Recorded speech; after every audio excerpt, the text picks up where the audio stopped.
Ադրբեջանցիները հաշվում են, թե ինչ օգուտներ կստանան իրենց բառամթերքում հաճախակի գործածվող Զանգեզուրի միջանցքի կամ Թրամփի ուղու շահագործման արդյունքում։ Ալիևի օգնական Հաջիևը հաշվել է ու շտապում է թվեր ներկայացնել։ Ադրբեջանցի պաշտոնյայի կանխատեսումներն են միջին միջանցքով բեռնափոխադրումները կգերազանցեն 50 միլիոն տոննան։ Բաքվի նավահանգստի տարեկան բեռնափոխադրման հզորությունը 25 միլիոն տոննա է եւ աշխատանքներ են տարվում այդ հզորությունը ընդլայնելու ուղղությամբ։ 2020 թվականից մեկնարկել է Բաքվից մինչև օկուպացված Սկովսական եւ Հայաստանի հետ սահման երկաթուղու նախագիծը։ Այն ըստ Հաջիևի կավարտվի 2026-ի կեսերին։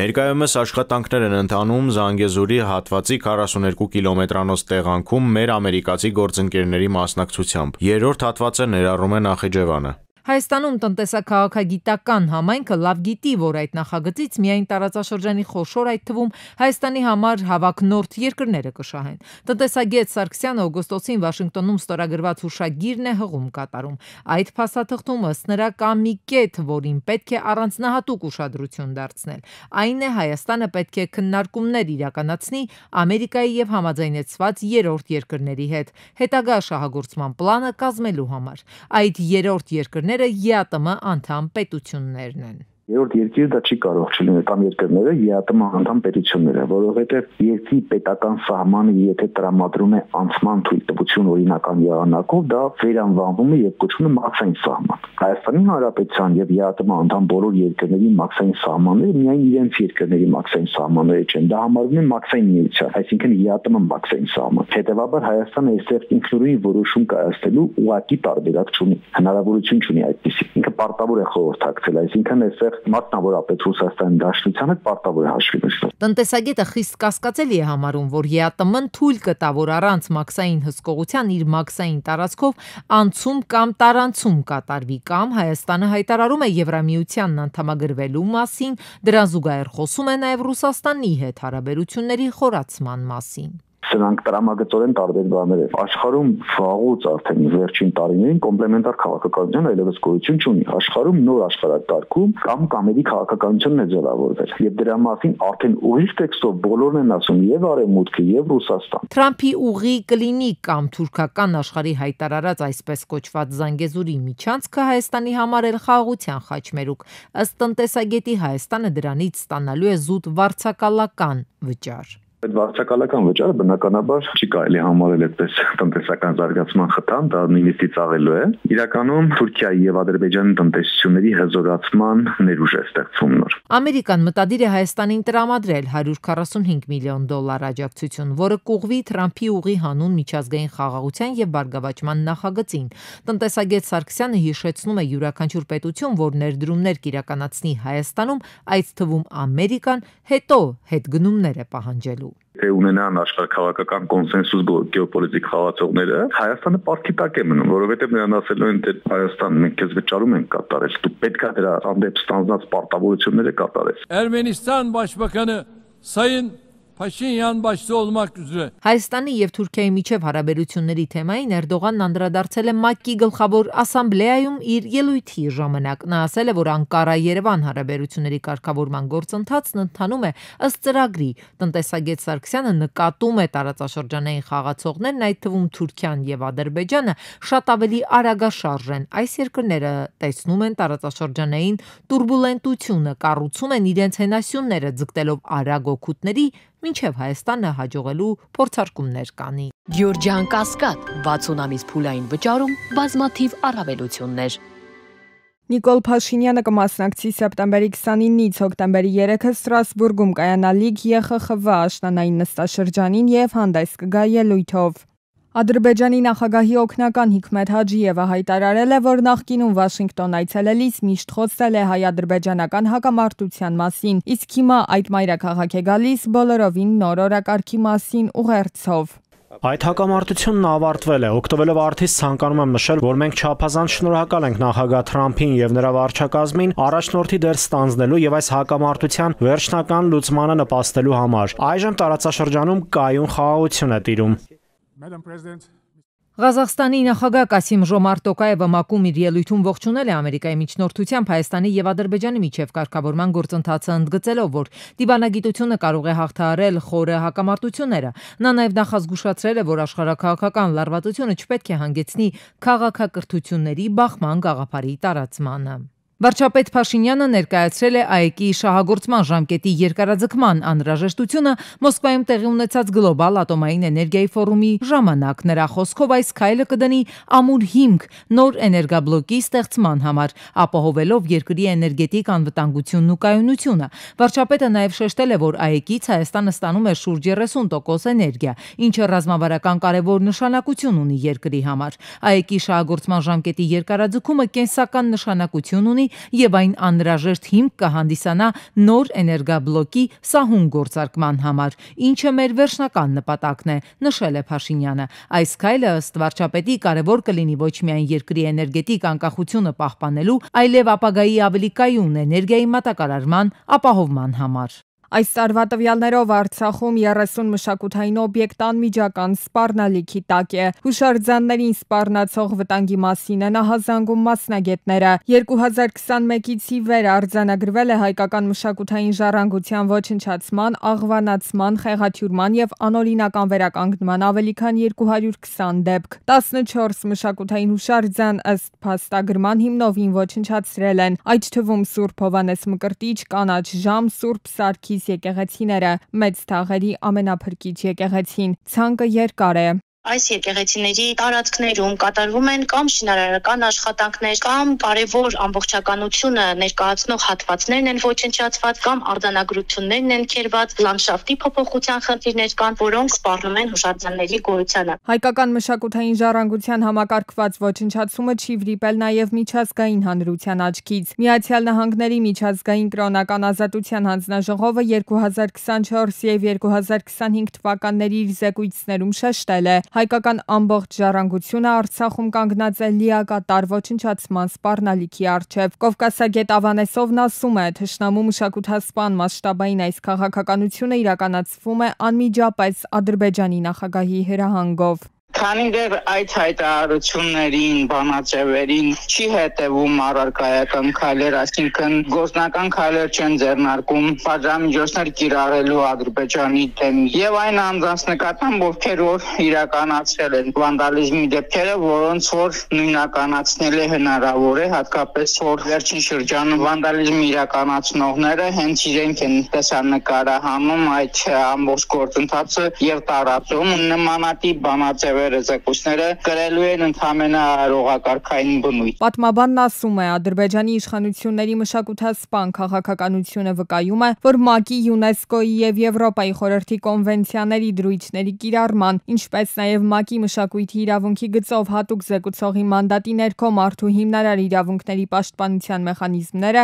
այժմ չունեն բավարար արդյունավետություն, ինչի արդյունքում Բաքվին զսպել, ձեռքը բռնել չի ստացվում։ Գործ ունենք միջազգային պատասխանատվության մեխանիզմների բացակայության չգործարկման հետ, որը բոլոր պետությունների եւ միջազգային հանրության պարտն ու պատասխանատվությունն է։ Ընդունելով կոնվենցիաներ, լինելով ՄԱԿ-ի անդամ, միջազգային հանրությունը ընդունում է, որ նրանք ոչ միայն պարտավոր են կանխարգելել, այլև կրել պատասխանատվություն անդամ պետությունների վարքագծի եւ համընդհանուր իրավունքների խախտումների վերաբերյալ, բայց մենք տեսնում ենք, որ այդ միջազգային հանրության դերը այս իրականության տիրույթում իրեն չի արդարացնում։ Արցախում հայկական մշակութային ժառանգության համակարգված ոչնչացումը շարունակում է անպատիժ մնալ միջազգային արձագանքների ու զեկույցների ֆոնին։ Մինչև միջազգային կազմակերպությունները շարունակում են արձանագրել փաստերն ու օդում ընդունել բանաձևեր, անպատժելիությունը կանաչ լույս է վառում Ադրբեջանի համար, իսկ այդ ընթացքում յուրաքանչյուր ավերված եկեղեցի, խաչքար ու հուշարձան ոչ միայն անցյալի հետքն են ջնջում, այլև ապագայի իրավունքից զրկում մի ամբողջ ժողովրդի։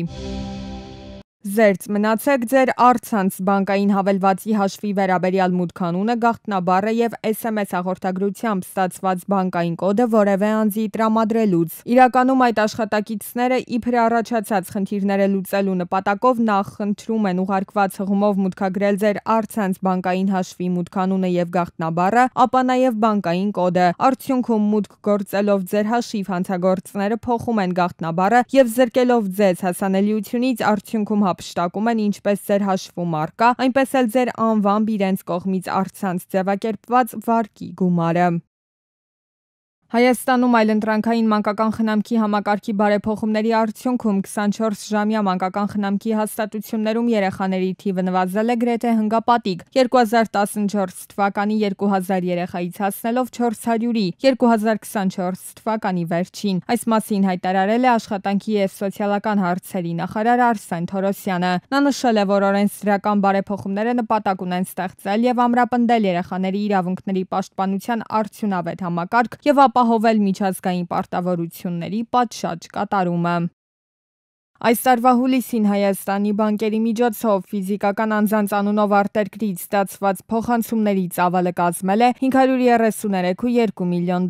Միևնույն ժամանակ արտերկիր է փոխանցվել $404.2 միլիոն։ Դրամական միջոցների զուտ ներհոսքը կազմել է $129 միլիոն։ 2025-ի հուլիսին Ռուսաստանից Հայաստան Հայաստանի բանկերի միջոցով ֆիզիկական անձանց անունով փոխանցվել է $345.4 միլիոն։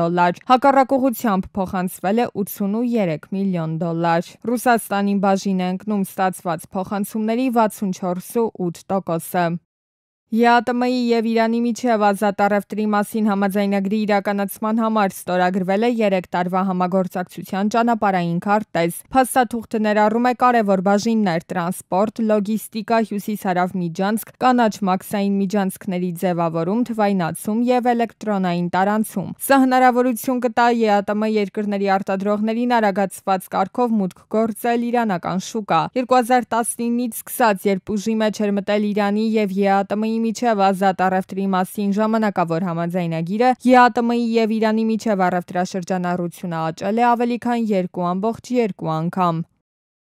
Հայաստանում տնտեսական ակտիվության ցուցանիշը 2025 թվականի հունվար-օգոստոս ամիսներին նախորդ տարվա նույն ժամանակահատվածի համեմատ աճել է 7.1%-ով։ Այս մասին տեղեկացնում են Հայաստանի Հանրապետության ֆինանսների նախարարությունից։ Նույն ժամանակաշրջանում առևտրի շրջանառությունն աճել է 3.9%-ով, շինարարությունը 24%-ով, ծառայությունների ոլորտը 10.2%-ով, իսկ արդյունաբերությունը նվազել է 7.8%-ով, արտահանումը նվազել է 48.8%, իսկ ներմուծումը 34.9%-ով։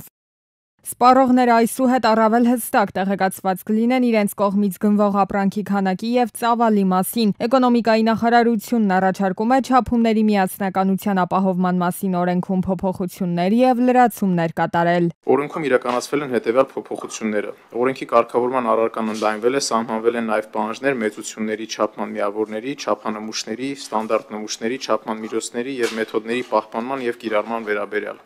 Վերանայվել և ճշգրտվել են մի շարք սահմանումներ, ներդրվել են նոր տերմիններ։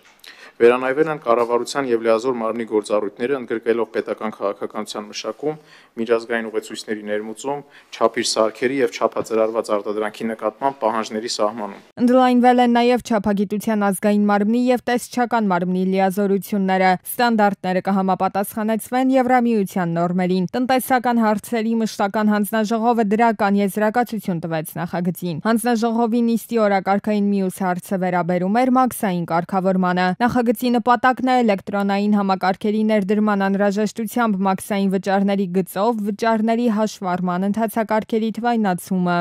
Այսօր տնտեսվարողները ներմուծումների ժամանակ վճարումներն իրականացվում են շուրջ 40 հաշիվներին գանձապետական։ Եվ դա բերում է խնդիրների, շփոթմունքների առաջացման, սխալմունքների առաջացման։ Դրա համար նախատեսում ենք սահմանել մեկ միասնական հաշիվ,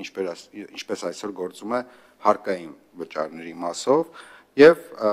արդեն հնարավորություն տալով տնտեսվարողներին իրենց նախընտրությամբ մարումները ըստ հայտարարագրերի, ըստ հարկատեսակների իրականացնելու։ Հայաստանի Հանրապետությունում մոտ 5000 տաքսիստի տույժ տուգանքները կհամաներվեն։ 4 տարվա ընթացքում պետական տուրքի պարտավորությունները կազմել են մոտ 1.3 միլիարդ դրամ, որից տույժը կազմել է 400 միլիոն դրամ։ Մենք առաջարկում ենք այն հեյին մեխանիզմի դեպքում, որը որ կիրառվել է եւ որոշակի խնդիրներ է ունեցել, որը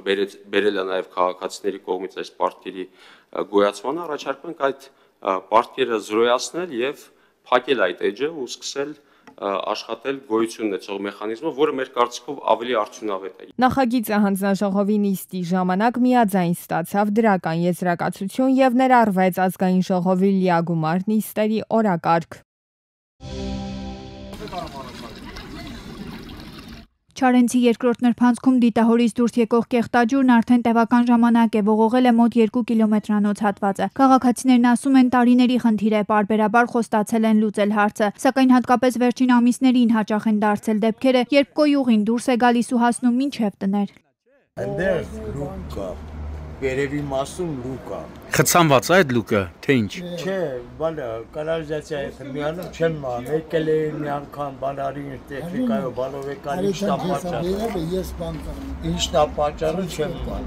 Սենց է, շաբաթը 2 անգամ, 3 անգամ էլ գալիս են էլի նույն պատմությունն է։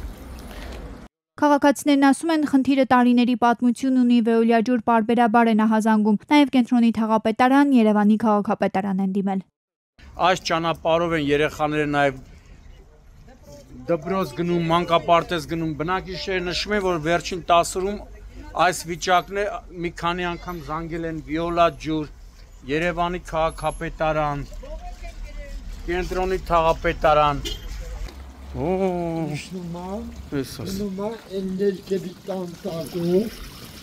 իրման միանում է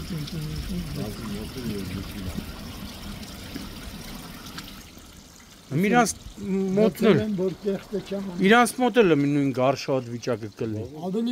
Ավելի վատ, հա։ Եթե հողամասի միջով է։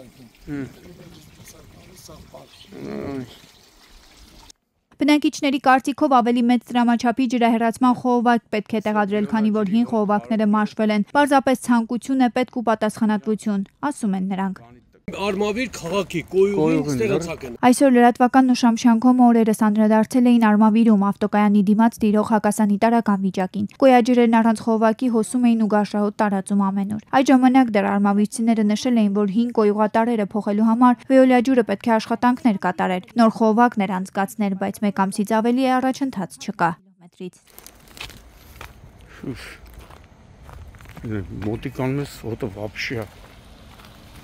Հրապարակումից հետո Արմավիրի մարզպետարանից էին կապ հաստատել Շամշյանքոմի հետ, հայտնելով, որ խնդրին տեղյակ են եւ կպարտավորեցնեն, որպեսզի Վեոլիաջուրը օրերի ընթացքում լուծի խնդիրը։ Օրերն անցել են, սակայն կադրերն այլ բանի մասին են հուշում։ Գործը ոչ թե առաջ է գնացել, այլ կարելի է ասել, էլ ավելի է գարշահոտը խեղդում։ Ոչ մի գործ չեն արել։ Ոնց կար, մի բան էլ բեթար, հիմա տեսնում եք։ Արմավիրցիները պահանջում են օր առաջ տեղադրել խողովակներն ու ի վերջո վերացնել այդ հակահիգենիկ վիճակը։